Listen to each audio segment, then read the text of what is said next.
আল্লাহর নবী কান্দে আর বার নবী কানায় কাবার দিকে তাকায়। নবীর সঙ্গে সাহাবীরাও কান্দে। আমার নবী কানায় কাবার দিকে তাকায় কান্দে রে। নবীর মন চায় না খানায় কাবা ছেড়ে দূরে কোথাও যাবে। আল্লাহর নবীর কান্না দেখে বনের পশুরাও কান্দে, কিন্তু বেঈমান আবু জাহেলরা নবীর চিনল না। বেঈমান আবু জাহেলরা চিনল না। মক্কার মানুষ আমার নবীর চিনল না, বনের পশুরা আমার নবীর চিনছে ঠিক না। বনের পশু চিনল ঝারে, চিনল না হায় মানুষ তারে। বনের পশু চিনল ঝারে, চিনল না হায় মানুষ তারে। আল আহাদে ডাকে দিলে তাই, আল আহাদে ডাকে দিলে তাই, কাপের বেদিন পাথর মারে। ছিল না হায় মানুষ তারে। ঠিক নেই? সাউন্ড উঠাও, সাউন্ড উঠাও। ছিল না হায় মানুষ তারে। বনের পশু চিনল ঝারে, চিনল না হায় মানুষ তারে। আবু জাহেল বেরা মন্দ কাজে ছিল সেরা। আবু জাহেল বেরা মন্দ কাজে ছিল সেরা। আকাশ বাতাস কাঁদে যেন, আকাশ বাতাস কাঁদে যেন, তাদের হাজারে অনাচারে। ছিল না হায় মানুষ তারে, ছিল না হায় মানুষ তারে। পাগলে বলে দেই যে তারা, বিটে মাটি করে ছাড়া। পাগলে বলে দেই যে তারা, বিঠে মাটি করে ছাড়া। নানা রকমে দেয় অপবাদ, নানা রকমে দেয় অপবাদ, লাঞ্ছনা দে ভারে বারে। ছিল না হায় মানুষ তারে, ছিল না হায় মানুষ তারে। ঠিক নেই? বনের পশুরা চিনল, হরিণী চিনল, বেড়া বকরি চিনল। আমার নবীর চোখের পানি বেড়া বকরিরা সহ্য করতে পারে না। সেই নবীর এতটা নির্যাতন করছে রে, এতটা নির্যাতন করছে, শেষ পর্যন্ত মক্কায় থাকতে দেয় না। অসংখ্য আঘাতের চিহ্ন নবীর শরীর মুবারকে। জীবনে কোনোদিন একটা মশায় কামড় দিল না। আমার নবীর শরীরে মাছি বসলো না। নবীর শরীরে কোনোদিন গোটা হয় নাই। আমার নবীর কোনোদিন খাদ্যানি হয় নাই। এই পবিত্র দেহের মধ্যে বেঈমানরা পাথরের আঘাত করছে, আমার নবীর শরীর দিয়া রক্ত জড়াইছে। এতটা নির্যাতন করছে, নবী কষ্ট পায়, অভিযোগ দেয় না। নবীর সন্তান চলে গেল, কষ্ট পাইল। স্ত্রী চলে গেল, নবী কষ্ট পাইল। চাচা চলে গেল, কর্মীরা মার খায় রে। এতটা আঘাতে আঘাতে নবী জর্জরিত। এর মধ্যে চাচি নবীরে গালি দেয়, আবে তার বলে গালি দেয়। আল্লাহর কাছে নবী বলেন, মালিক,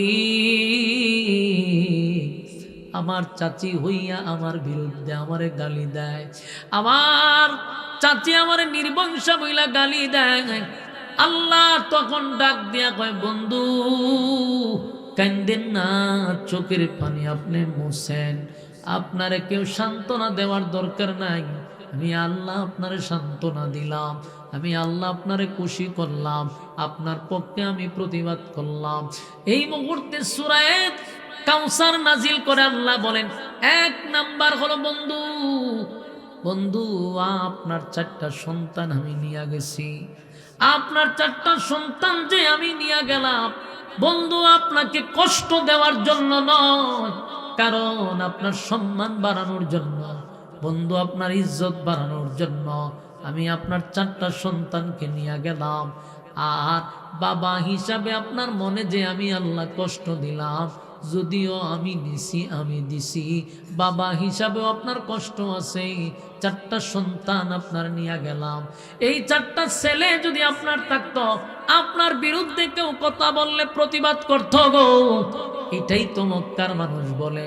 তাহলে শুনেন বন্ধু, 4 সন্তান নিলাম, বিনিময়ে আপনারে আমি কোটি কোটি কোটি রুহানি সন্তান দান করলাম। আমার যুবক ভাইরা, আমরা হলাম নবীর রুহানি সন্তান, আমরা হলাম নবীর রুহানি সন্তান। যদি নবীর ছেলে বেঁচে থাকতো, তাহলে নবীরে কেউ গালি দিলে প্রতিবাদ করত। আল্লাহ কয়টা তো 4টা ছেলে দিছিলাম, নিলাম 4টা, কিন্তু কোটি কোটি কোটি কোটি রুহানি সন্তান দিয়া কিয়ামত পর্যন্ত, নবীজি কিয়ামত পর্যন্ত বন্ধু আপনার বিরুদ্ধে কেউ কথা বললে, আপনার রুহানি সন্তানরা পৃথিবীর যেই কোনো প্রান্তে থাকুক, আপনি নবীর জন্য তারা জীবন দিবে। ঠিক কিনা বলেন? হ্যাঁ, আজ পর্যন্ত যদি নবীর বিরুদ্ধে কেউ কথা বলে রে, নবীরে যদি কেউ গালি দেয়, প্রতিবাদ কিন্তু আমরা করি।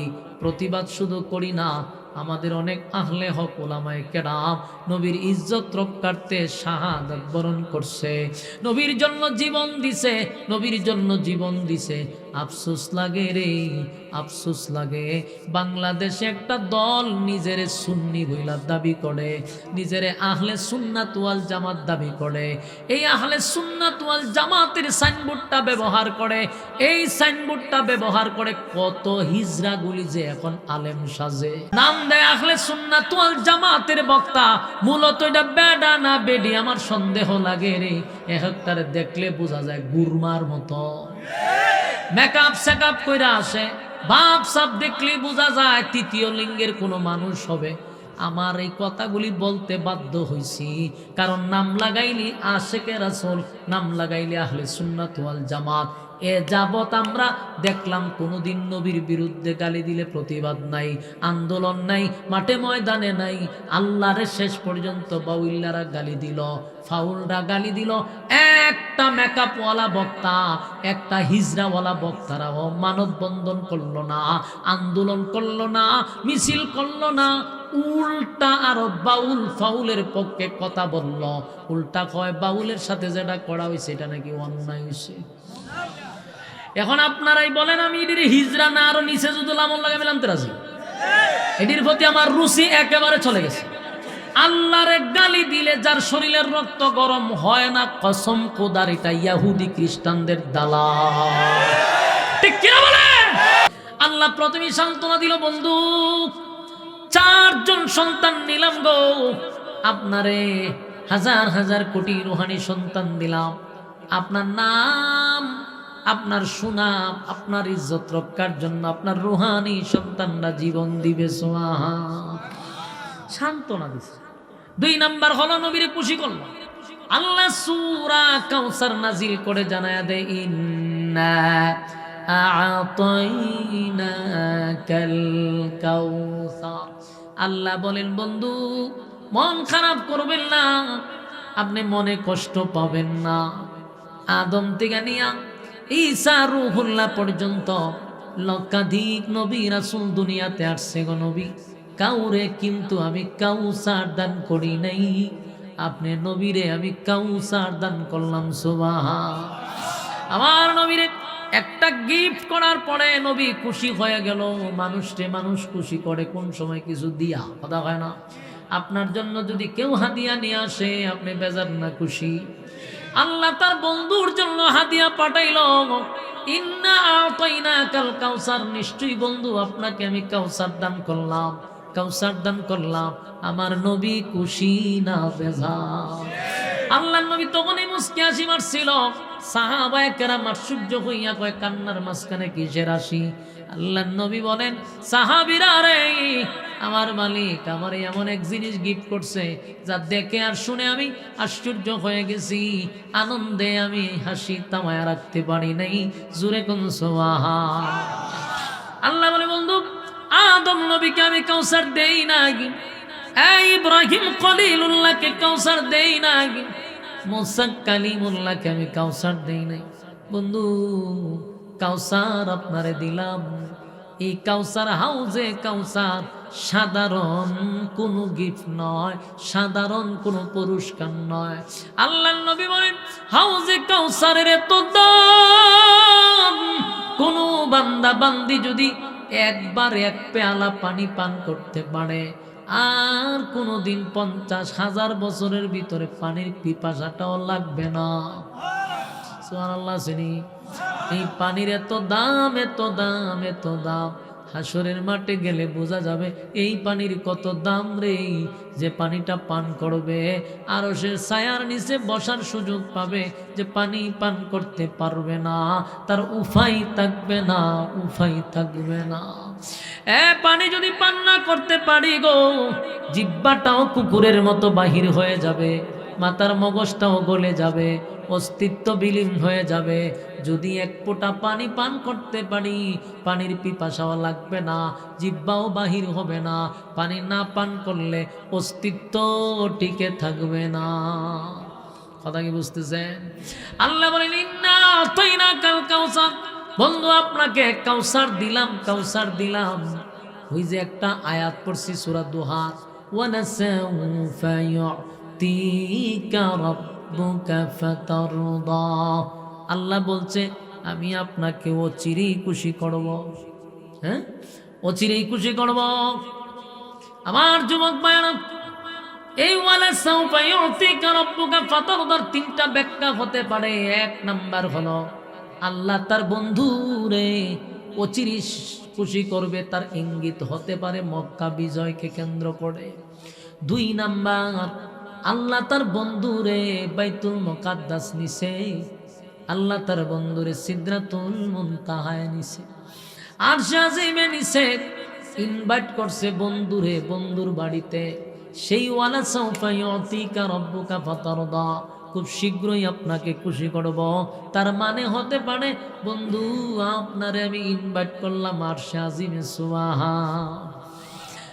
আরেকটা কারণ হতে পারে ওয়ালা সাউফা ইউতিকা রাব্বুকা ফাতারদা, এর একটা ব্যাখ্যা হতে পারে বন্ধু, বন্ধু কিয়ামতের কঠিন ময়দানে সবাই যখন ইয়া রব্বি নাফসি বলবে, আমি আল্লাহ আপনাকে সুপারিশের মালিক বানায়া দিব। জোরে কোন সুবহান। আমার যুবক ভাইরা, আল্লাহর হাবিব চোখের পানি ছেড়ে দিয়া কান্দে। আল্লাহ তখন সূরা কাউসার নাজিল করে, বন্ধু রে, বন্ধু সান্ত্বনা দেয় রে। আল্লাহ কয় আমার বন্ধু দুনিয়ায় থাকতে কতটা মায়ের খাইল, 13 বছর একসাটিয়া মায়ের খাইল, রক্তাক্ত হইল, গালি শুনল। দেখবেন দুনিয়ার দল করতে গিয়া যদি কেউ মায়ের খায়, বিএনপির মানুষ যদি আওয়ামী লীগের কাছে মায়ের খায়, বিএনপি যদি ক্ষমতাত আসে, যে আওয়ামী লীগের কাছে মায়ের খাইছে তার প্রমোশন বাড়বে না কমবে? কেন বাড়বে? কারণ দলের জন্য মায়ের খাইছে। কথা কয় না? দলের জন্য মায়ের খাইছে রে, দলের জন্য চেষ্টা করছে, তাই দল ক্ষমতায় গেলে তারে ভ্রমণ করার সুযোগ দেয়। কথা কয় না? দল তারে ভ্রমণ করার সুযোগ দেয়, দল তারে বিভিন্ন দেশে ঘোরার সুযোগ করে দেয়, তুমি একটু এনজয় করে আসো। দলের জন্য বহু মায়ের খাইছো, বহু মায়ের খাইছো, দলের জন্য তুমি অনেক ক্লান্ত, দলের জন্য অনেক গালি শুনছো। রাষ্ট্রীয়ভাবে তোমারে এনজয় করার জন্য সুযোগ করে দিলাম। দেখবেন নেতারা এনজয় করার জন্য চীন, জাপান, আমেরিকা, তারপরে চলে যায় থাইল্যান্ডে ঘোরার জন্য, চলে যায় সিঙ্গাপুরে। এর উদ্দেশ্য হলো এনজয় করতে গেছে। নেতারা এনজয় করে সাগরের পাড়ে ঘুমাইয়া ঘুমাইয়া বোতল টানে রে, আর ডান্স তো পাগলো ডান্স দেখে ঠিক নেই। নেতারা কি এনজয়টা না করে? দুইটা বোতল লইয়া টানে, হুররা চতুর্দিকে নাচানাচি করে। এটা হলো আমাদের এলাকা আর আমাদের দেশের নেতাদের এনজয় করা। কথা হয় না দি? আল্লাহ কয় দুনিয়ার নেতারা দুনিয়ায় মার খাইলে তার প্রমোশন বাড়ে, দুনিয়ায় ভ্রমণ করার সুযোগ পায়। আর আমার বন্ধু আমার দল করতে গিয়ে মার খাইল, বন্ধু আমার দল করতে গিয়ে মার খাইছে রে, বন্ধু আমার দল করতে গিয়ে রক্তাক্ত হইছে, বন্ধু আমার দল করতে গিয়া দান দান বাংলো, আমার দল করতে গিয়া রক্ত ঝরাইল। আল্লাহ বলে বন্ধু আমি আপনার প্রমোশন বাড়ায়া দিব। আল্লাহ তার বন্ধুরে দাওয়াত দিছে, স্পেশাল দাওয়াত দিয়া দিছে। দুনিয়ার নেতারা দুনিয়ায় ভ্রমণ করে না, বন্ধু আপনারে দুনিয়ায় ভ্রমণ করাবো না, আপনার আমি 7 আসমানে ভ্রমণ করাবো। জুড়ে জুড়ে কোন সুবহান। এবার আল্লাহর নবীকে জিবরাইল সফর সঙ্গী বানাইয়া মক্কা থেকে এক লাফে চলে গেল বাইতুল মুকাদ্দাস। সেখানে গিয়া আল্লাহর নবীকে বাইতুল মুকাদ্দাসের ভিতরে ঢুকাইয়া লক্ষাধিক নবী রাসূলকে আল্লাহ সেখানে বসাইয়া নবীরে ইমাম বানাইয়া সামনে পাঠাইয়া দিলেন। লক্ষাধিক নবী রাসূলকে আমার আল্লাহ মুসল্লি বানাইয়া দিলেন। সেদিন থেকে আমার নবীর একটা উপাধি ইমামুল মুরসালিন। আমার নবীর আল্লাহ সমস্ত নবীদের ইমাম বানাইয়া দিল রে। তারপরে আমার আল্লাহ বলে বন্ধু এটা তো আপনার দুনিয়ার সফর, এখন আপনাকে আমি আর দুনিয়ায় সফর করাবো না। দুনিয়ার নেতার সাথে আপনার নেতাগিরির তুলনা হয় না, তাই আপনার সফরটাও হবে দুনিয়ার থেকে আলাদা। তাই আল্লাহ বন্ধুরে দাওয়াত দিয়া প্রথম আসমান, দ্বিতীয় আসমান, তৃতীয় আসমান, এইভাবে 7টা আসমান আছে রে। এইভাবে 7 আসমান পর্যন্ত বন্ধুরে নিয়ে গেছে। জুরে কোন সুবহান। সিদরাতুল মুনতাহায় গেল। প্রত্যেক আসমানে আসমানে নবীর সঙ্গে ফেরেশতাদের সাক্ষাৎ হইল, দেখা হইল, নবীদের সঙ্গেও কথা হইল। এরপরে চলে গেলেন। সেখানে যাওয়ার পরে সিদরাতুল মুনতাহা এটা শেষ একটা স্টেশন। এরপরে আর যায় না কিছু। এরপরে গাড়ি নাই, লাইন নাই, কিচ্ছু নাই। হযরত জিবরাইল বলে হুজুর সফর সঙ্গী ছিলাম আপনার সঙ্গে, 7টা আমি আসমান ঘুরে ঘুরে আপনার দেখাইলাম, আনলাম এই পর্যন্ত। কিন্তু হুজুর এখন যে গাড়ি আসবে সেই গাড়ির টিকিট আল্লাহ আমারে দেয় নাই। এখান থেকে এখন আপনার একাই যেতে হবে। সেটাই স্পেশাল গাড়ি গো, যেই গাড়ির টিকিট আমি পাই নাই, নবী আপনার জন্য আল্লাহ দিছে। এরপর আল্লাহ রফরফ নামক একটা গাড়ি পাঠাইয়া আমার নবীরে আরশে আজিমে ইনভাইট করছে। চিৎকার দিয়া কোন সুবহান। আল্লাহ তার বন্ধুর সঙ্গে সাক্ষাৎ করলো, কথা বললো, জান্নাত জাহান্নাম বন্ধুরে দেখাইল। আমার নবীর সসম্মানে আবার কিছু হাদিয়া তোফা দিয়া দুনিয়ার জমিনে বন্ধুরে পাঠায়া দিছে। কেন জানেন? আমার বন্ধু আমার দল করতে গিয়ে মাইর খাইছে, তাই বন্ধুরে খুশি করছে। দুনিয়ার কোন নবী রাসূলকে দুনিয়ার থেকে আরশে আজিমে নেয় নাই, শুধুমাত্র একটা অফারই ছিল আমার নবীর জন্য। সুবহান।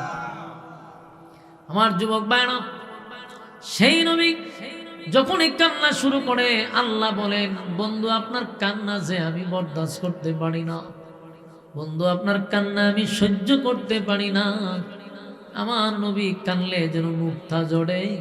নবীর কান্না দেখলে সাহাবায়ে কেরাম কান্দে, নবীর কান্না দেখলে মহিষরা কান্দে, ভেড়া বকরিরা কান্দে। সেই কান্না কি আমার মালিক বরদাস্ত করতে পারে? দুনিয়ার সব নবীরা আমার আল্লাহর জন্য পাগল ছিল রে, আর আমার আল্লাহ আমার নবীর জন্য পাগল। জোরে কোন সুবহান। আমার নবীর জন্য সূরা কাউসার নাজিল করছে রে। সূরা কাউসার, এই সূরাটাকে বলা হয় শানে রাসূল সাল্লাল্লাহু আলাইহি ওয়াসাল্লাম। কোরআনে আরেকটা সূরা আছে সূরা ইখলাস, কুল হু আল্লাহ সূরা, এই সূরাটারে বলা হয় শানে এলাহি, আল্লাহর শান মান মর্যাদা নিয়ে আলোচনা। কোরআনের মধ্যে সূরা কাউসার আল্লাহ নাজিল করলো, যেই সূরাটা নবীর শান আর মর্যাদা নিয়া। আমি বিদ্যাকুটের ভাই বাবাদের উদ্দেশ্যে একটা কথা বলতে চাই। নবীর শান মান বর্ণনা করার জন্য কি কাল্পনিক গল্পের দরকার আছে? গাঁজাকুরি বক্তব্যের দরকার আছে? আমার আল্লাহ তো আমার বন্ধুর আলোচনার জন্য সূরা কাউসার নাজিল করছে, সূরা দুহা নাজিল করছে। অসংখ্য অগণিত সূরা আছে যেই সূরার মধ্যে নবীর গুণকীর্তন তুলে ধরছে, অথচ বাপ দাদার কাল্পনিক গল্প বলে বলে কুতাইতে কুতাইতে আর কেতকুতানি দিতে দিতে মাহফিল শেষ করে। ওয়াজের নামে শুরু করে বন্ডামি, জিকিরের নামে বন্ডামি, নাসানাসির নামে বন্ডামি। ওয়াজ মাহফিলটার একটা যাত্রা ফালা বানাইছে। এই বাউলটা যখন মঞ্চে গান গাইতো, এরকম বাউলদেরকে পাঠাইছে এখন ওয়াজের মঞ্চে। এই ওয়াজের মঞ্চটা তারা একেবারে একটা যাত্রা ফালার মতো বানাইছে। ফুসা গজে পরে তো বোঝা যায় যাত্রা ফালার থেকে আইছে, কথা হয় না? লাল নীল বাতি ধরায় আয়, ওরে বাবা রে বাবা, টিকলি মিকলি লাগায় কত কিছুতে লাগায়। ওরে বাবা রে বাবা, বেটেনতে লাল কাপড় পরা হইলো মহিলাদের জন্য, পুরুষের জন্য লাল কাপড়, এটা মাকপুরিটা ফরজ করে তুই। লাল কাপড় দিয়া ফাগরি বান্ধে, উল না দিয়া ফাগরি বান্ধে, উল না লাগায়, কিতা করে কিতা না। ওই যে কইলাম, বুঝছেন নি? ই তালের যা বুঝার বুঝ জানেন আপনারা, এ তো হেই তালের লোক এখানে ঢুকছে। আমার যুবক বায়ানত, ওয়াজ মাহফিলে নবীর শান নিয়ে আলোচনা করলে আল্লাহ নবীর শানে সূরা নাজিল করছে। আল্লাহর সম্মান তাওহীদের আলোচনা করলে সূরা ইখলাস নাজিল করছে। সূরা 114টা আছে, একটা সূরা নিয়ে আপনি আলোচনা করেন। কিন্তু ভাই, ওয়াজের নামে যা বন্ডামি শুরু হয়েছে, এটার কারণে আজকে গোটা বিশ্বের কাছে মুসলমান লাঞ্ছিত, মুসলমান লজ্জিত। ইসলামটারে মানুষ মনে করে এটাই বুঝি ইসলাম। এরারই তালবাহানা দেখলে মানুষ মনে করে এটার নাম বুঝি ইসলাম, কথা কই না দি?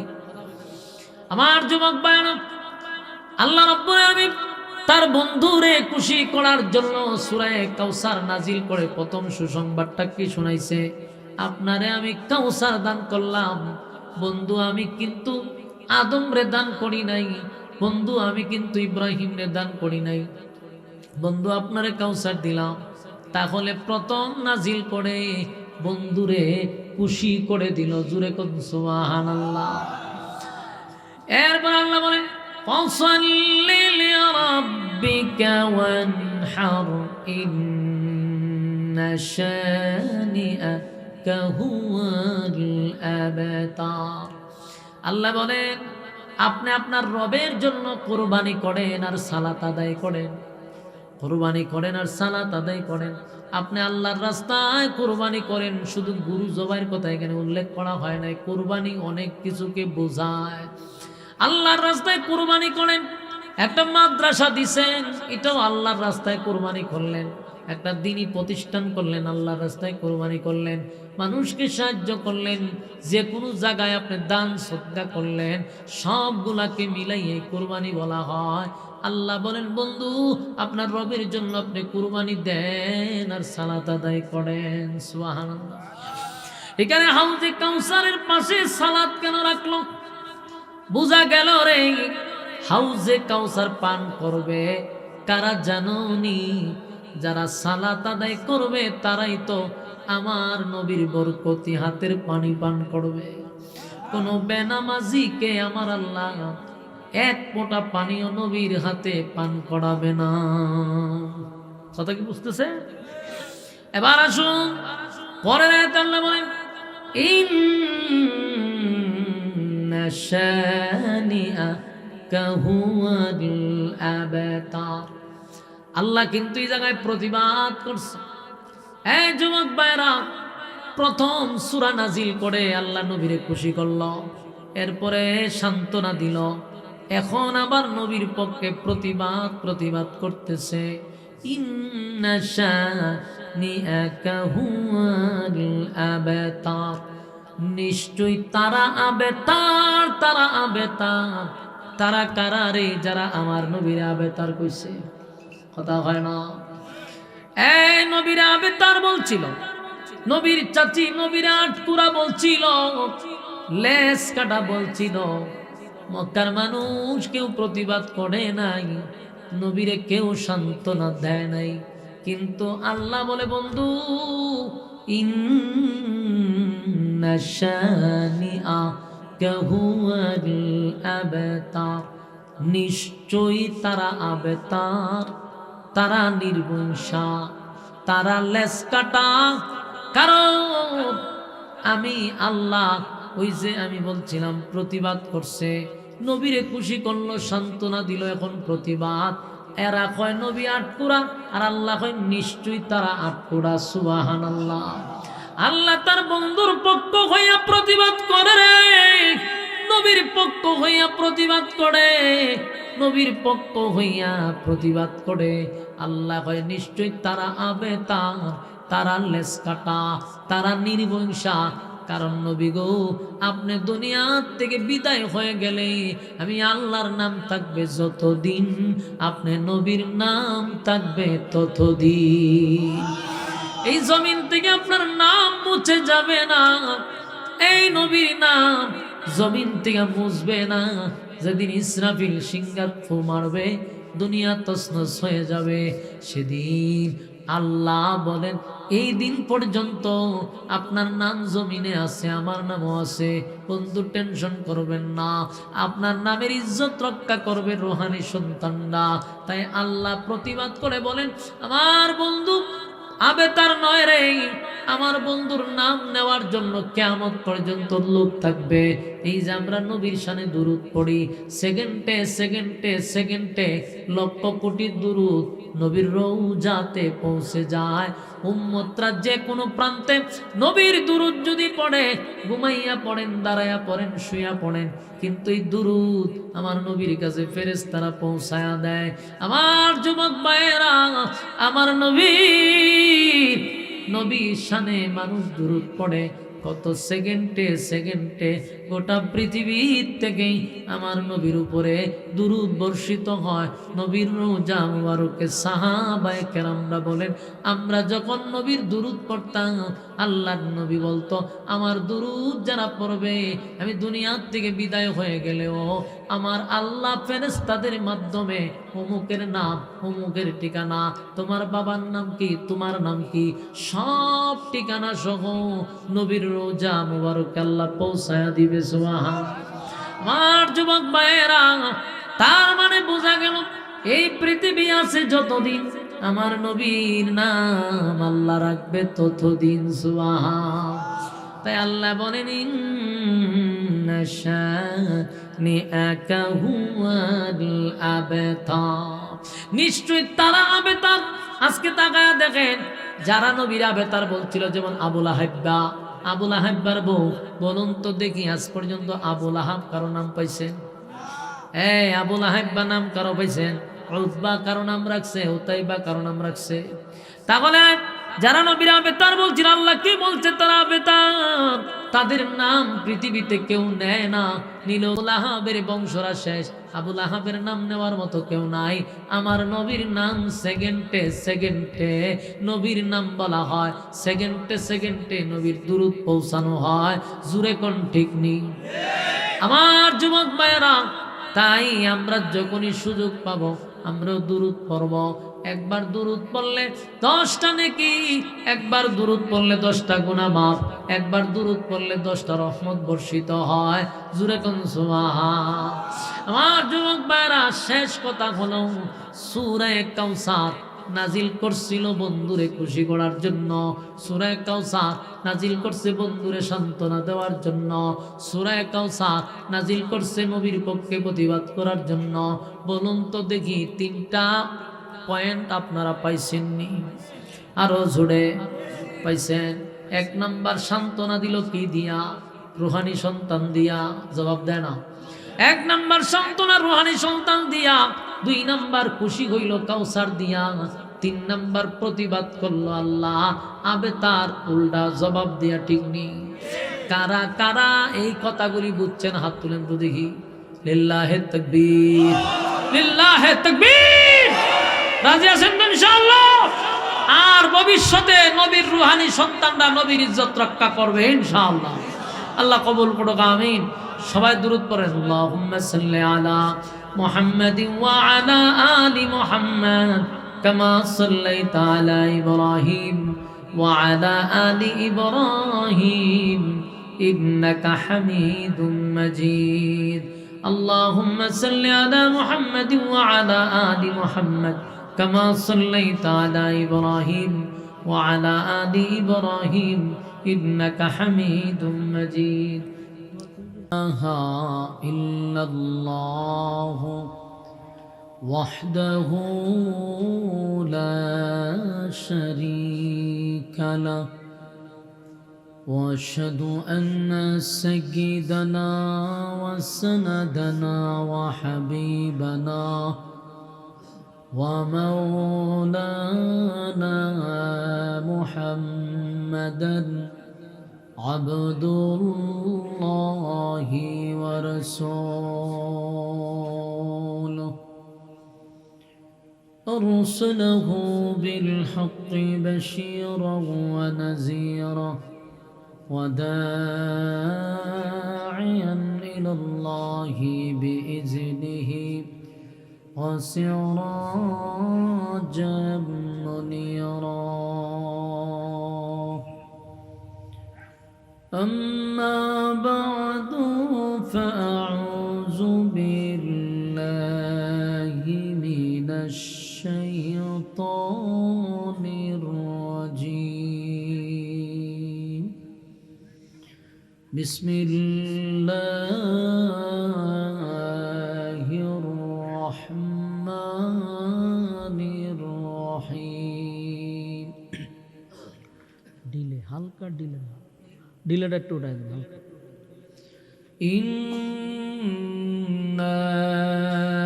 আ'তাইনাকাল কাউসার ফাসাল্লি লিরাব্বিকা ওয়ানহার ইন্না শানিআকা হুয়াল আবতার।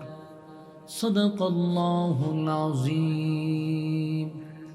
দুরূদ শরীফ পড়েন, আল্লাহুম্মা সাল্লি আলা মুহাম্মাদিন ওয়া আলা আলি মুহাম্মাদ কামা সাল্লাইতা আলা ইব্রাহিম ওয়া আলা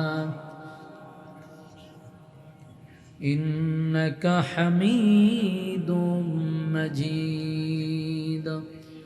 اللهم بارك على محمد وعلى آل محمد كما باركت على إبراهيم وعلى إنك حميد مجيد. سارے دنیا طے کیا میں مثل دو دیکھا نہیں تیری مانند خوبصورت چاند بھی ہوتا نہیں. بلغ العلا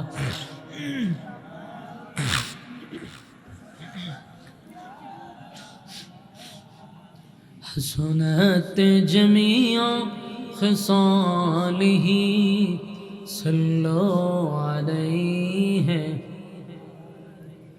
ذکر باطل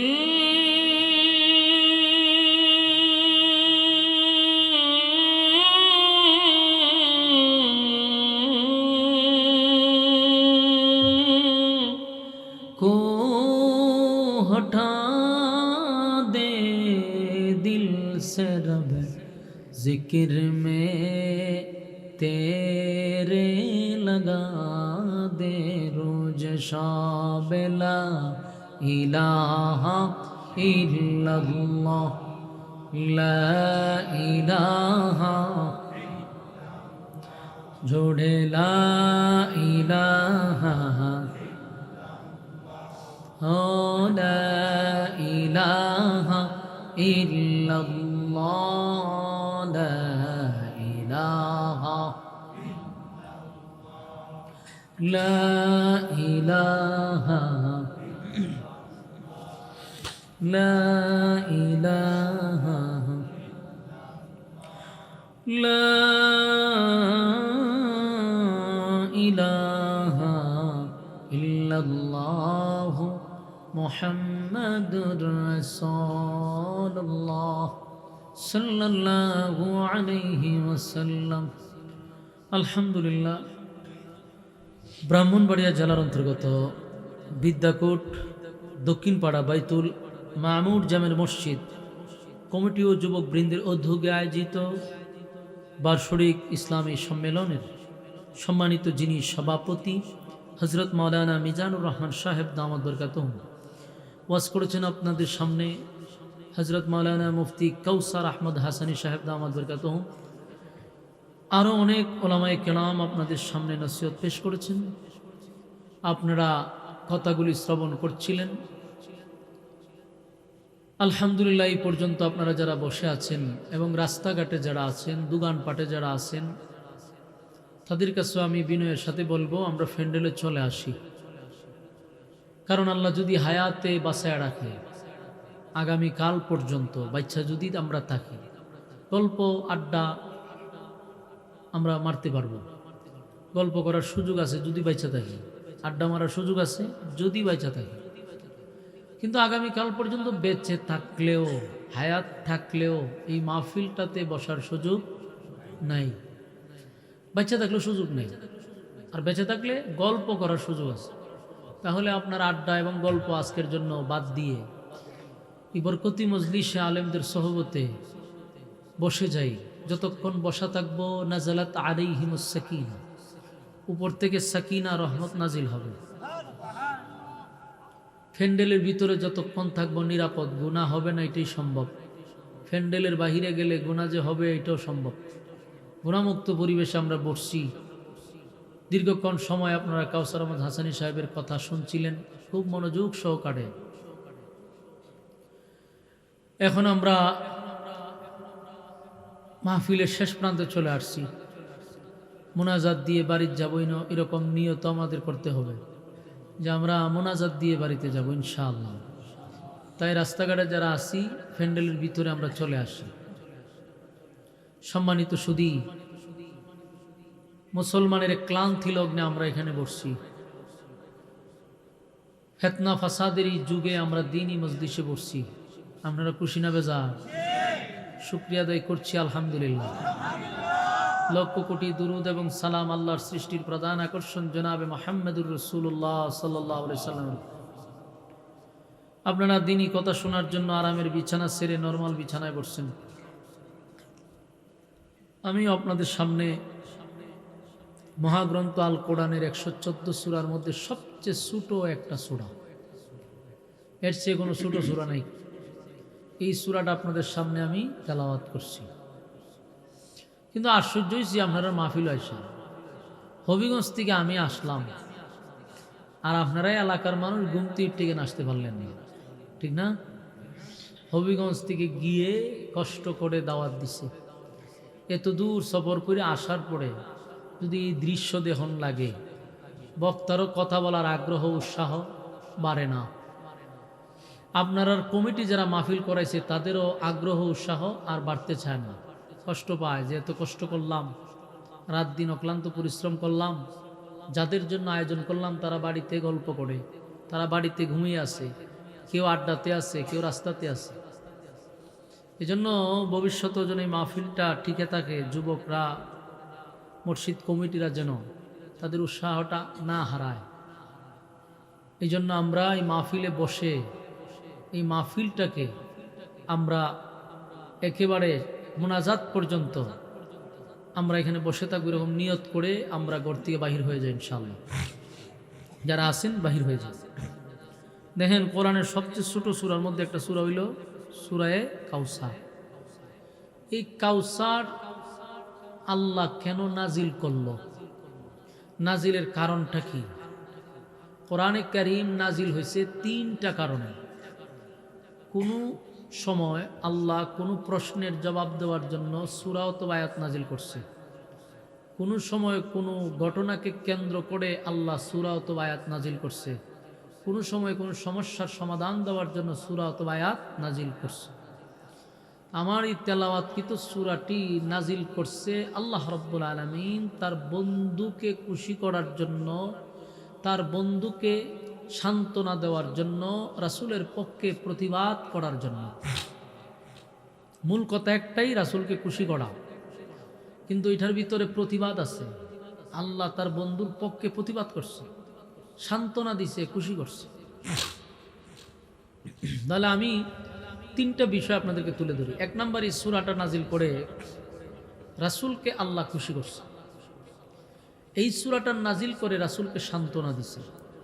এই সূরাটা নাজিল করে রাসূলের পক্ষে আল্লাহ প্রতিবাদ করছে। পয়েন্ট কয়টা বাইরিল?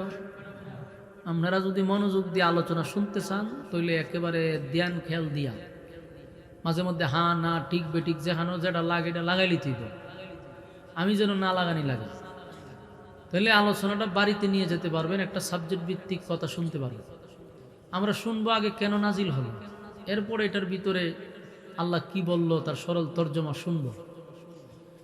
নাজিলের কারণ আমি যে কথাগুলি বললাম, যেখান থেকে তিনটা পয়েন্ট, হয়তো আল্লাহ রাসূলকে এই সূরাটা নাজিল করে খুশি করছেন, সান্ত্বনা দিচ্ছেন, প্রতিবাদ করছেন। তাহলে আসুন, সূরাটি কোথায় নাজিল হলো, মক্কায় না মদিনায়? এই সূরাটি নাজিল হয়েছে মক্কায়। রাসূল সাল্লাল্লাহু আলাইহি ওয়াসাল্লাম যখন একত্ববাদী খোদার দাওয়াত দেওয়া শুরু করলো, তখন মক্কার মানুষ রাসূলকে বাধা দিল, আন্দোলন করলো, মিছিল মিটিং করলো, মানববন্ধন করলো, বহু কিছু হয়েছে, কিন্তু রাসূলকে এই কাজ থেকে সরাইতে পারে নাই। বহুভাবে তারা লোভনীয় অফার দিছে, তাও রাসূলকে সরাইতে পারল না। শেষ পর্যন্ত রাসূলকে, আল্লাহ রাসূলের কাছে যারা কালেমা পড়ছে তাদের উপরে নির্যাতন শুরু করলো। নির্যাতনের স্টিম রুলার চাপাইয়া দিল। অপরাধ, কালেমা পড়ছে। প্রথম অংশে যারা কালেমা পড়ছে অধিকাংশ ছিল গরিব, কৃতদাস, গোলাম।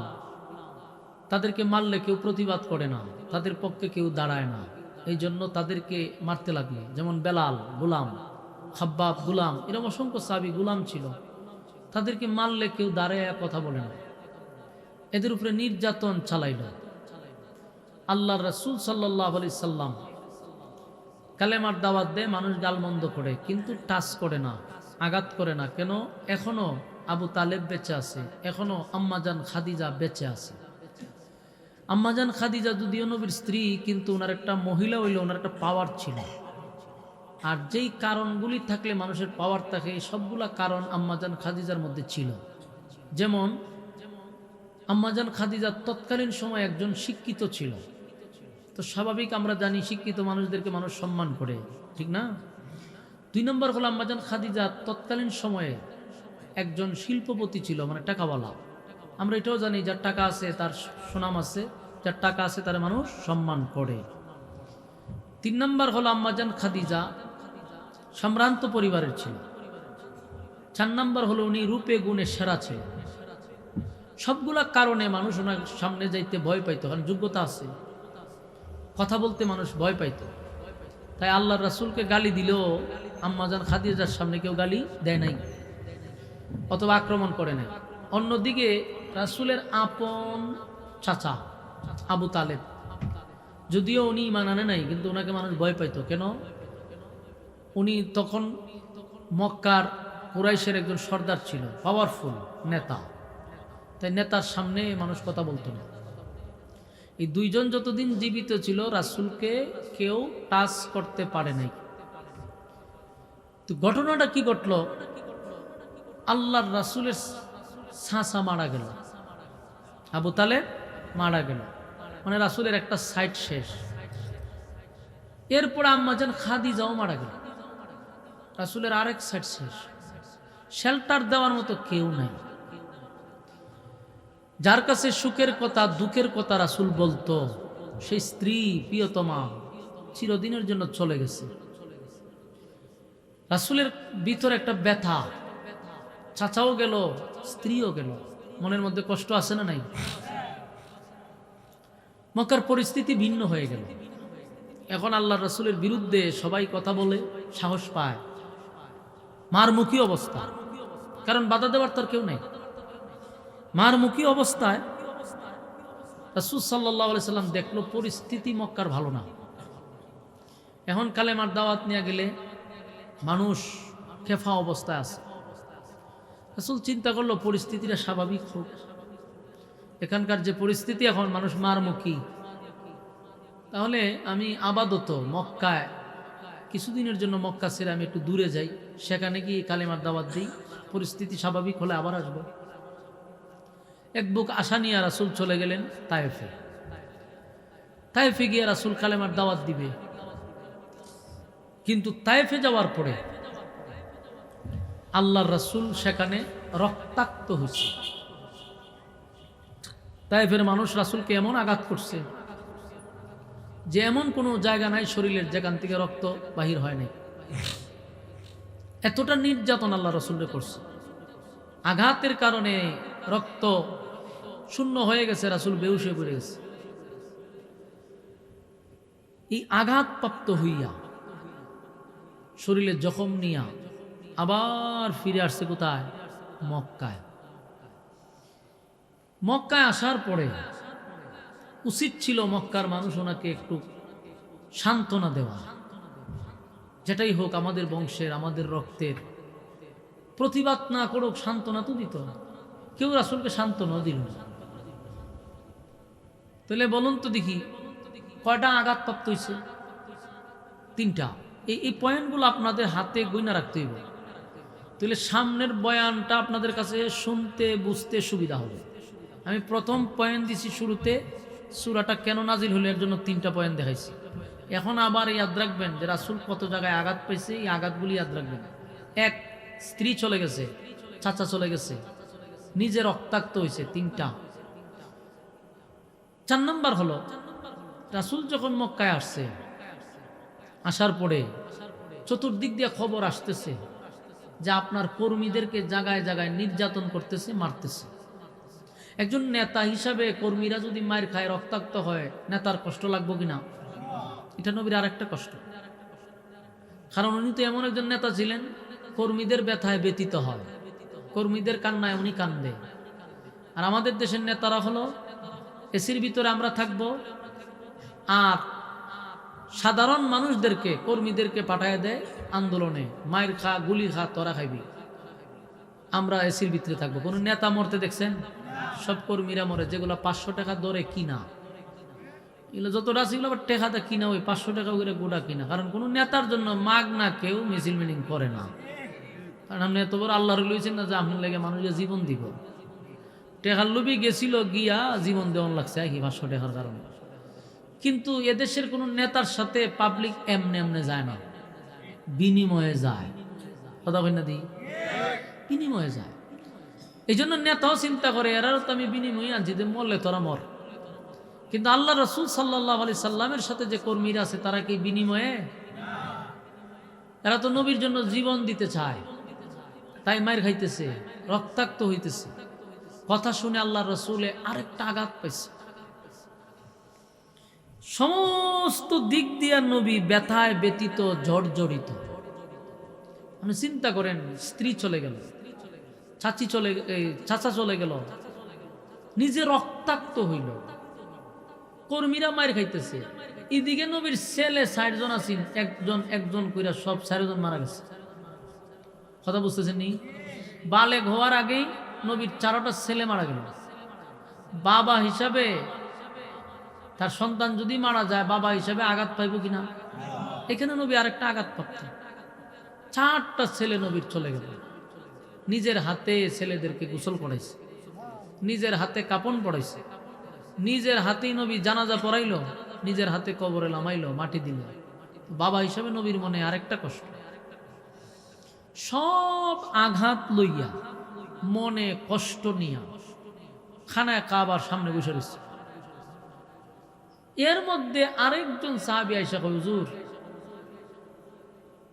আপনার আফন চাচি, নাম হইল উম্মে জামে, ওই আবু লাহেবের বউ, যে আপনার চাচিরে দেখলাম রাস্তার মধ্যে মানুষের কাছে আপনার বিরুদ্ধে অপপ্রচার করতেছে। কি অপপ্রচার? আপনি বলে আবেতার, আবেতার বইলা বইলা আপনার গালি দিতেছে। আবেতার শব্দের অর্থ হইল আটকুড়া, নির্বংশা, লেস কাটা। কথা বুঝতেছেন? রাসূল এরকম গালি দিতেছে। এই আবু লাহাবের বউ মানুষকে বুঝায়, তোমরা যার কালেমা পড়ছো, যার উপরে ঈমান আনছো, বাপ দাদার ধর্ম ছাড়ছো, সে তো নিজেই একটা আবেতার। নাউজুবিল্লাহ। সে মারা যাওয়ার পরে তার বংশ থাকবে না, তার নাম নেওয়ার মতো কেউ থাকবে না। তোমরা যে তার কথা শুনছো, তার কাছে তোমরা তার দলে যোগ দিছো, সে যদি মারা যায় বলো তো দেখি, তার বংশ তো থাকবে না, কারণ তার ছেলে সব মারা গেছে, ছেলে দিয়া বংশ হয়, তাই তার ছেলে নাই, তার বংশ নাই, তার নাম নেওয়ার মতো কেউ থাকবে না। এ আটকুরা নির্বংশ বলে গালি দিতেছে। এই কথাটা একজন সাহাবী রাসূলের কানে আয়া পৌঁছাই দিছে। আল্লাহর রাসূল এই কথাটা শুননা রাসূলের চোখ দিয়ে পানি চলে আসছে। আপনারা একটু খেয়াল করবেন, হাতে গণবেন। 1 নাম্বার চাচা মারা গেছে, 2 নাম্বার স্ত্রী মারা গেল, 3 নাম্বার নিজে রক্তাক্ত হইল, 4টা ছেলে চলে গেল, কর্মীরা মার খাইতেছে। এখন আপনজন অপপ্রচার করতেছে। সবগুলা আঘাতপ্রাপ্ত হইয়া নবী খানায় কাবার সামনে কান্না শুরু করছে, চোখ দিয়া পানি পড়তেছে। আল্লাহর নবীর কান্না দিকে সাহাবায়ে কেরামরাও কান্দে, নবীর কান্না দিকে পশুরাও কান্দে। আমরা এলাকা সুবহানাল্লাহ চিনি। চিন্তা করেন, আমরা খানলে কি কুত্তা বিলায় খান্দেনি? আমার নবীর কান্না দিকে বেড়া বকরিরা কান্দে, নবীর কান্না দিকে বেড়া বকরিরা পর্যন্ত কান্দে। এখন চিন্তা করেন, আমার নবীর চোখের পানি সাহাবায়ে কেরাম বরদাস্ত করবো কেন? সাহাবায়ে কেরামরা কাঁদতেছে।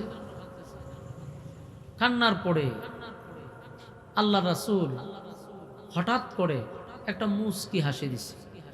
এই কান্নার মাঝখানে মুস্কি হাসি দিছে। তো একজন সাহাবী বলে, হুজুর বেয়াদবি মাফ করবেন, আপনার কান্নায় আমরাও কান্দি, আপনার কান্না দিকে ভেড়া বকরিরা কান্দে, বনের পশুরা পর্যন্ত কান্দে। কান্নার মাঝখানে হুজুর, কষ্টের মাঝখানে আপনি একটা হাসি দিছেন। আল্লাহ রাসূল বলেন যে আমার উপরে এখন একটা এই মুহূর্তে একটা সূরা আল্লাহ নাজিল করছে। সুবহানাল্লাহ। এই সূরাটা নাজিল করার কারণে আমি খুশিতে আমার মুস্কি হাসি চলে আসছে। সুবহানাল্লাহ। এখন আসুন, এই সূরাটা কেন নাজিল হলো? কারণ রাসূল অনেকগুলা আঘাতে জর্জরিত। আর রাসূল যখন চোখ দিয়া পানি ছাড়ছে, আল্লাহ জিবরাইল পাঠাইছে। পাঠাইয়া প্রথম জিজ্ঞাসা করছে, হুজুর আপনি কান্দেন কেন? বলুন তো দেখি, আল্লাহ জানেনি কেন কান্দে? এরপরে জিগায়, কেন জিগায়? তাই আপনি বলেন, আমি শুনি। আল্লাহ কয়, আপনি বলেন। আল্লাহ নবী বলেন, আল্লাহ আমি কেন কান্দে আপনি তো জানেনি। আমার চাচা চলে গেছে, কষ্ট পাইছি, কিন্তু অভিযোগ নাই। আপনি নিছেন, অভিযোগ কিসের? স্ত্রী চলে গেছে, কষ্ট লাগবে, কিন্তু অভিযোগ নাই। সন্তান 4 জন চলে গেছে, কষ্ট লাগছে, কিন্তু অভিযোগ নেই। নিজে রক্তাক্ত হয়েছি দিনের দাওয়াত দিতে গিয়া, আমার ভিতরে কষ্টও নাই, অভিযোগও নাই। কর্মীরা মার খাইতেছে, কষ্ট লাগে, কিন্তু অভিযোগ নেই। আল্লাহ আমি এরপরও কান্দি নাই, কিন্তু আমার চোখ দিয়া পানি আসার মূল কারণ হলো এই মক্কাতে আমার মাও নাই, বাবাও নাই, দাদাও নাই, দাদিও নাই। আপনজন বলতে যারা ছিল তারাও আমার পক্ষে নাই। কিন্তু আমি জানি চাচা বাবার মতো, চাচি মার মতো, যারা আমাকে সান্ত্বনা দিবে, যারা আমার পাশে দাঁড়াবে, তারা যদি আমার বিরুদ্ধে মানুষের কাছে অপপ্রচার করে, নিজের মানুষ হইয়া, নিজের চাচি হইয়া আমারে কেমনে কইল যে আমি আটকুড়া। কথা কি বুঝতেছেন? নবীর আঘাত লাগছে, নবী কাঁদতেছে। আল্লাহ রাব্বুল আলামিন বলেন, পয়গম্বর আপনার চোখের পানি আমি আল্লাহও বরদাস্ত করতে পারি না। আপনি কান্দেন, সাহাবায়ে কেরামরাও কান্দে, আপনি কান্দেন, পশুরাও কান্দে, আর আমি আপনার কান্না দেখে জিব্রাইল পাঠাইছি। আমি মালিকও আপনার চোখের পানি বরদাস্ত করতে পারি না। আল্লাহ ডাক দিয়া বলে, বন্ধু আপনি মাইর খাইছেন আমার দল করতে গিয়া, আমার দল করতে গিয়া মাইর খাইছেন। আল্লাহ এই জন্য অন্য আয়াতে বলেন, ওয়ালা সাউফা ইউতিকা রাব্বুকা ফাতারদা, আপনাকে অচিরে আমি খুশি করব, অচিরে আপনাকে খুশি করব, কারণ আপনি আমার দল করতে গিয়া মাইর খাইছেন, আমার দল করতে গিয়া রক্তাক্ত হইছেন। আমি আল্লাহ আপনার প্রমোশন বাড়ায়া দিব। এই জন্য আল্লাহ বলেন, ওয়ালা সাউফা ইউতিকা রাব্বুকা ফাতারদা। এর আগের আয়াতে বলেন, ওয়ালাল আখিরাতু খায়রুল লাকা মিনাল উলা। দুনিয়া আপনারে যা দিছি তা তো স্যাম্পল, দুনিয়ায় আপনাকে যা দিলাম তা শুধু স্যাম্পল, পরকালে আপনার জন্য আমি গোডাউন রাখছি। সুবহানাল্লাহ। ওয়ালা সাউফা ইউতিকা রাব্বুকা ফাতারদা, বন্ধু আপনারে খুশি করব, খুশি করব, খুশি করব। আমার যুবক ভাইরা, পয়গম্বর কান্দে রে। আল্লাহ জিব্রাইল পাঠাইয়া বলে, বন্ধু কেন কান্দেন, কেন কান্দেন? নবী বলে, মালিক এতটা রক্তাক্ত করছে, আমারে কোনো অভিযোগ দেই নাই। আল্লাহ নিজের সন্তান দুনিয়ার থেকে বিদায় হয়ে গেছে গো, আমি অভিযোগ করি নাই। আমার নবী এতটা মায়ের খাইলো, এরপরও আল্লাহর কাছে অভিযোগ করে নাই। তায়েববাসীর উপরে অভিশাপও দেয় নাই। তায়েববাসীরা যখন নবীরে রক্তাক্ত করছে, আল্লাহ তখন বলছে, বন্ধু যা বলবেন তা করব, যা বলবেন তা করব। আমার আল্লাহ নবীর কাছে অনুমতি চায়, আপনি খালি অর্ডার দেন। নবী বললেন, আল্লাহ যা বলবো তাই যদি করেন তাহলে তাদেরকে হেদায়েত দিয়া দেন। সুবহানাল্লাহ। আমার যুবক ভাইরা, মায়ার নবী, দয়ার নবী অভিশাপ দিল না, মায়ের খাইলো, অভিশাপ দিল না। এই মক্কাবাসী কি পরিমাণ নির্যাতন যে করছে শুনলে আর সহ্য হবেন।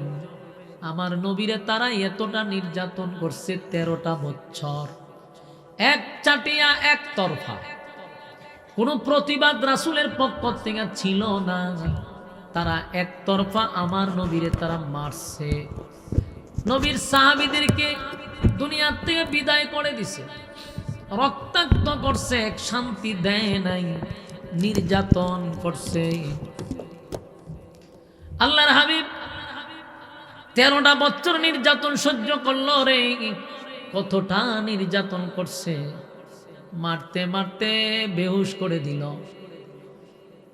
এমনকি নিজের বিটা বাড়ি পর্যন্ত, যেখানে নবীর দাদা বাবা আত্মীয় স্বজন ছিল, সেই জমিনেও আমার নবীরে তারা থাকতে দিল না।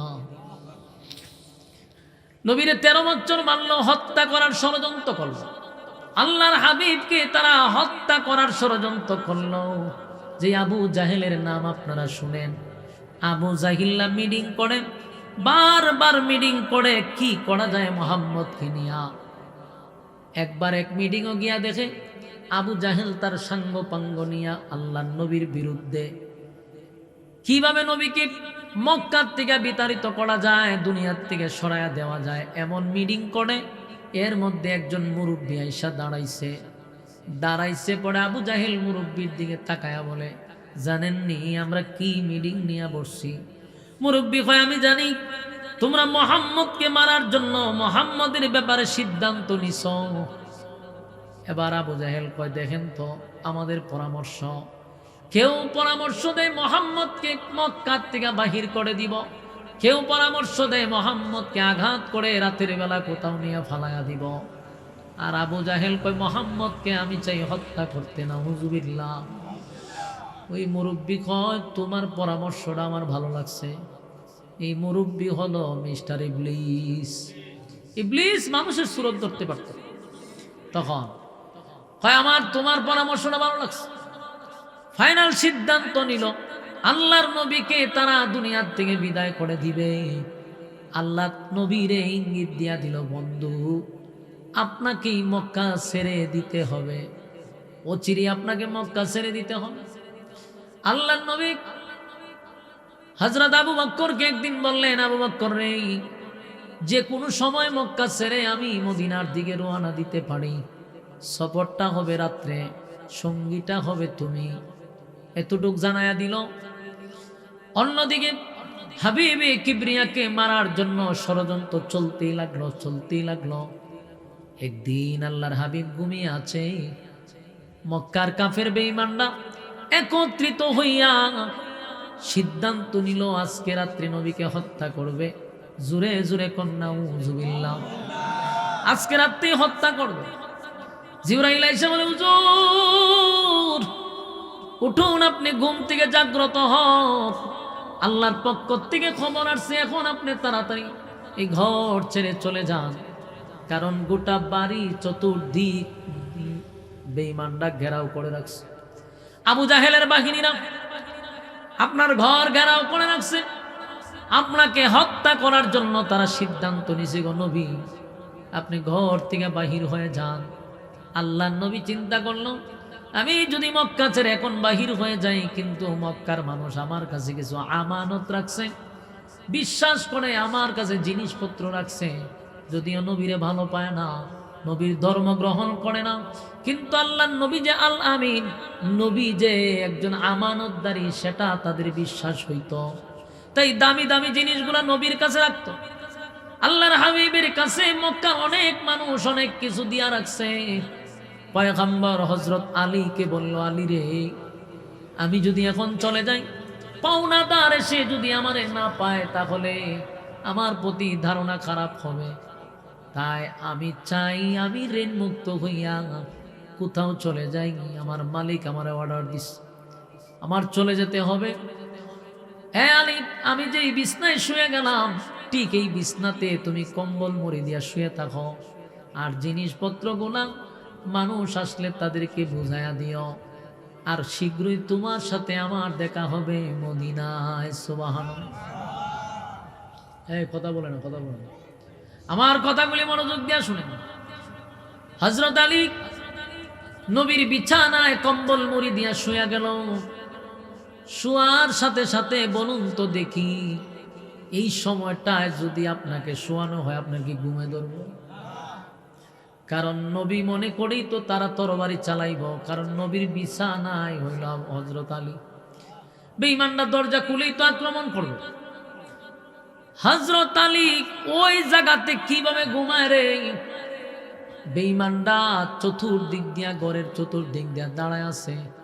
আল্লাহর হাবিব ঘর থেকে বাহির হইয়া দরজাটা খুইলা উনি বলতে লাগলেন, ওয়াজআলনা মিন বাইনি আইদিহিম সাদ্দান ওয়া মিন খালফিহিম সাদ্দান ফাআগশাইনাহুম ফাহুম লা ইউবসিরুন।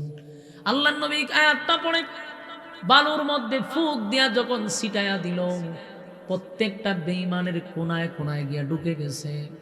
বেঈমানরা তাদের হাত দিয়া চোখ কসলাইতে লাগলো। আল্লাহর হাবিব তাদের সামন দিয়া বাহির হয়ে গেছে। সুবহানাল্লাহ। তারা বলতে পারে না, কারণ তারা চোখে হাত দিয়া কসলাইতে ছিল। নবী নিরাপদে একেবারে তাদের কাছ থেকে চলে গেছে। অন্যদিকে বেঈমানরা ঘরের ভিতরে প্রবেশ করলো। ঘরের ভিতরে প্রবেশ করে যেই মাত্র তরবারি নিয়া নবীর বিছানার সামনে দাঁড়ায় আছে, নবী মনে করে তারা হত্যা করবে।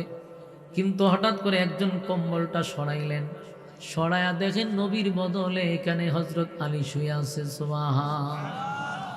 হযরত আলী রাদিয়াল্লাহু তাআলা গভীর ঘুমে, তারা ডাইকা তুলছে, হেই মিয়া তুমি এখানে কিভাবে ঘুমাইলা?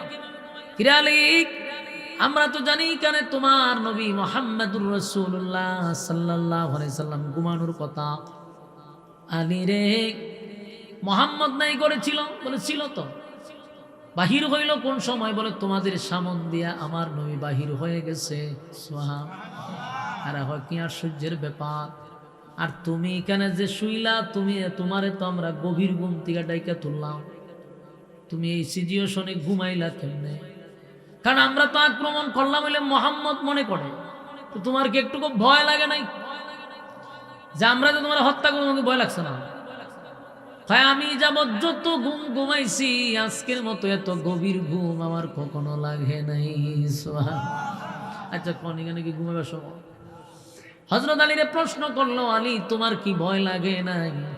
হযরত আলী কয়, হ্যাঁ ভয় লাগার কথা, কিন্তু আমার লাগে নাই। তার কারণ আছে। বলে কেন? আমার নবী মম যখন ঘর থেকে বাহির হয় তখন আমারে বলছে কেন শুয়ে থাকার জন্য, মানুষের আমানতগুলা ফিরায় দেওয়ার জন্য। আর নবী যাওয়ার সময় একটা কথা বলছে, খুব তাড়াতাড়ি আমার সঙ্গে মদিনায় দেখা হবে। সুবহান। আল্লাহর নবী যেহেতু বলছে মদিনায় দেখা হবে রে, তাহলে পৃথিবীর সমস্ত শক্তিও আমাকে মারতে পারবে না। এটা আমার বিশ্বাস আর ইয়াকিন। তাই আমি নিশ্চিন্তা ঘুমাইছি। নবী বলছে আমার সাথে মদিনায় দেখা করবে, তার মানে আমার কেউ মারবে না, আমি মরবো না, এটা নিশ্চিত হয়ে গেছে। তাই আমি গভীর ঘুমাইছি। আমার যুবক ভাইরা, অন্যদিকে হাবিবে কিবরিয়া আবু বকরের দরজায় গিয়া যখন নাড়া দিলেন, একটা ছোট্ট করে ডাক দিলেন, আবু বকর। আবু বকর দরজার ওপার থেকে ডাক দিয়া বললেন, লাব্বাইক ওয়া সাদাইক ইয়া রাসূলুল্লাহ। আল্লাহর নবী আশ্চর্য হয়ে গেছে, আমি এত ছোট ভাবে তোমার ডাক দিলাম, জোরে ডাক দেই নাই, দরজায় বড় কোনো আঘাত করি নাই। আবু বকর রে, তুমি কি আমার জন্যই দাঁড়ায় ছিলা? আবু বকর বলে, হুজুর আজ থেকে কয়েক মাস আগে একদিন আমার আপনি বলেছিলেন যে আপনি রাত্রির বেলায় কোনো সফরে যাবেন, সঙ্গীটা হব আমি। সেদিন আমি এই কথা শোনার পরে আজ পর্যন্ত আমার পিঠ বিছানায় লাগাই নাই।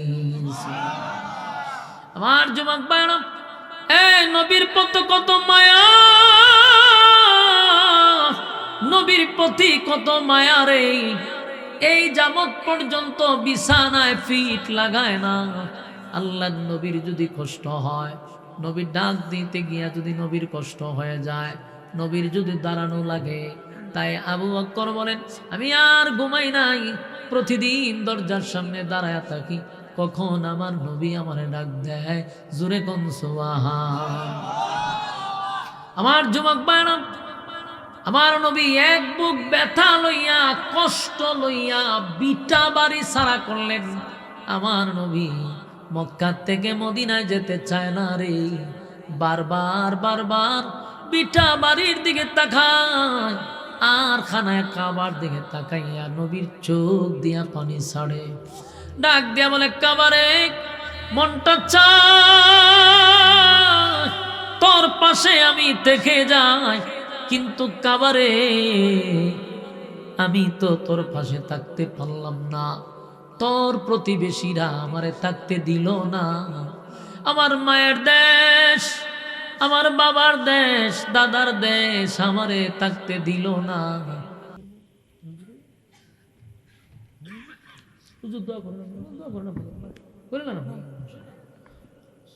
বাবা সবাই দোয়া শরীক ইনশাআল্লাহ। আমরা যারা আছি বাহিরে দোয়া শরীক ইনশাআল্লাহ। আল্লাহুম্মা আমিন।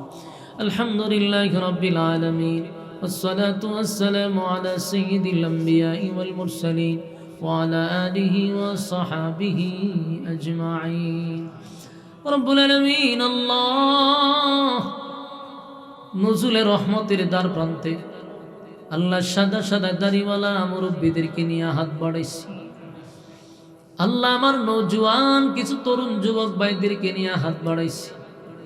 আল্লাহ কত হাজী সাহেবদেরকে নিয়ে হাত বাড়াইছি। আল্লাহ কত নওজোয়ান আমার আলেম উলামাদেরকে নিয়ে হাত বাড়াইছি। জাতির শ্রেষ্ঠ সন্তান, জাতির রাহবার আলেমদেরকে নিয়ে হাত বাড়াইছি। পর্দার আড়ালে মা বোনদেরকে নিয়ে হাত বাড়াইছি। আমি গুনাহগার, নাগান্দা, নাফরমান, নালায়েক ও যোগ্য আপনার দরবারে হাত বাড়াইলাম। আল্লাহ আমাদের জীবনের সগীরা কবিরা, ইচ্ছা অনিচ্ছা, দেখাইয়া না দেখাইয়া, অঙ্গ পতঙ্গর দ্বারাই যত গুনাহ করছি, মেহেরবানি করে গো জিন্দেগির গুনাহ মাফ করে দেন। আল্লাহ বাকি জিন্দেগি যতদিন বাঁচায় রাখবেন, ইহদিনাস সিরাতাল মুস্তাকিম, সঠিক সরল রাস্তার উপরে চলার তৌফিক দেন। যেমনে চললে আপনি মালিক খুশি, ওইভাবে জীবনটাকে পরিচালনা করার তৌফিক দেন। বাকি জিন্দেগি যতদিন বাঁচায় রাখবেন, আপনার হুকুম রাসূলের তরিকা অনুযায়ী চলার তৌফিক দেন। শয়তানের ওয়াসওয়াসা থেকে হেফাজত করেন, শয়তানের চক্রান্ত থেকে হেফাজত করেন। আল্লাহ বিশেষ করে মানুষ শয়তান থেকে হেফাজত করেন। আল্লাহ মানুষ শয়তান থেকে হেফাজত করেন, জিন শয়তান থেকে হেফাজত করেন। আল্লাহ আমাদের ঘরের বিবি বাচ্চা গুলারে নেককার বানায়া দেন। আল্লাহ আমাদের সন্তানগুলাকে নেককার বানায়া দেন। আল্লাহ আমরা যারা হাত বাড়াইলাম, বিশেষ করে এই এলাকার আল্লাহ বিদ্যাগুড়ের এই এলাকায় যত মুসলমান নরনারী কবরে শায়িত আছে, আল্লাহ প্রত্যেকের কবরের আযাব মাফ করে দেন। আমরা যারা হাত বাড়াইছি, আমরাও তামাম জিন্দেগির গুনাহ বোঝা লইয়া হাত বাড়াইছি, মেহেরবানি করে মাফ করে দেন। বাকি জিন্দেগি যতদিন বাঁচায় রাখবেন, ইহদিনাস সিরাতাল মুস্তাকিম, সঠিক সরল রাস্তার উপরে চলার তৌফিক দেন। আল্লাহ বিশেষ করে আমরা যারা হাত বাড়াইলাম, এই মাহফিলটা যারা করলো, বিদ্যাকূটের মধ্যে যারা এখানে হাত বাড়াইছে, আল্লাহ যারা হাত বাড়াইলো, আমার ডাইনে এবং বামে, সামনে এবং পিছনে, এই এলাকায় যত মুসলমান নরনারী কবরে শায়িত আছে, প্রত্যেকের সব পৌঁছায় দেন। আল্লাহ আমাদের মধ্যে অনেকের মা নাই, বাবা নাই, দাদা নাই, দাদি নাই, কবরে গেছে, তাদের কবরের আযাব মাফ করে দেন। আল্লাহ আমাদের মধ্যে অনেকের, আল্লাহ আমাদের মধ্যে অনেকের স্ত্রী সন্তানও হারাইয়া আল্লাহ ঘরের মধ্যে আছে, এমন ব্যক্তিকে আপনি আল্লাহ ধৈর্য ধারণ করার শক্তি দেন। আল্লাহ আমাদের মধ্যে অনেক অসুস্থ আছে, আমাদের মধ্যে যারা অসুস্থ আছে তাদেরকে শিফা দান করেন। আমাদের মধ্যে অনেক মা বাবা বেঁচে আছে, হায়াতে আমলে বরকত দিয়া দেন। আল্লাহ আমরা যে যে সমস্যার মধ্যে জর্জরিত, সমস্যাগুলি সমাধান করে দেন। আল্লাহ আমরা কেউ অভাবে আছি, অভাব দূর করে দেন। কেউ ঋণগ্রস্ত আছি, ঋণ থেকে মুক্তি দেন। কেউ অসুস্থ আছি, শিফায়ে কামেল আজেলা দান করেন। আল্লাহ আমরা যারা যে সমস্যার মধ্যে আছি, আপনি সমাধান করে দেন। আল্লাহ আমাদেরকে আপনি মহব্বতের বান্দা হিসেবে কবুল করেন। আল্লাহ এই পর্যন্ত আপনার মহব্বতের বান্দারা আরামের ঘুম হারাম করে দীর্ঘক্ষণ সময় প্যান্ডেলে বসে আল্লাহ যেই কথাগুলি বললাম, আর যারা যেই কথাগুলি শুনল, ভুল টুটি মাফ করে দেন, সওয়াবের হাদিয়া মদিনায় পৌঁছায়া দেন। আল্লাহ আমরা যারা হাত বাড়াইছি, আপনার দরবারে দরখাস্ত, আল্লাহ আমরা যারা হাত বাড়াইলাম, আপনার দরবারে দরখাস্ত, যা বললাম, যা শুনলাম, নবীজির জুতার দোলার বরকতে দুয়ারে কবুল করেন। নবীজির জুতার দোলার বরকতে দোয়াটারে কবুল করেন। এই এলাকার যে কমিটিরা একত্রিত হইয়া মাহফিলটা করছে, টাকা দিয়া, পয়সা দিয়া, বুদ্ধি দিয়া, শ্রম দিয়া, আল্লাহ এই কমিটি, মসজিদ কমিটিকে, আল্লাহ যুবক বৃন্দদেরকে হায়াতে আমলে বরকত বাড়ায়া দেন। আল্লাহ ব্যবসা বাণিজ্য বরকত বাড়ায়া দেন, খামাই রোজগারে বরকত বাড়ায়া দেন। আল্লাহ শেষ দরখাস্ত, আমরা যারা এখান থেকে বিদায় হব, নিষ্পাপ বানায়া বাড়ির দিকে পৌঁছায়া দেন। সুবহান রাব্বিকা রাব্বিল ইজ্জাতি আম্মা ইয়াসিফুন ওয়া সালামুন আলাল মুরসালিন ওয়ালহামদুলিল্লাহি রাব্বিল আলামিন।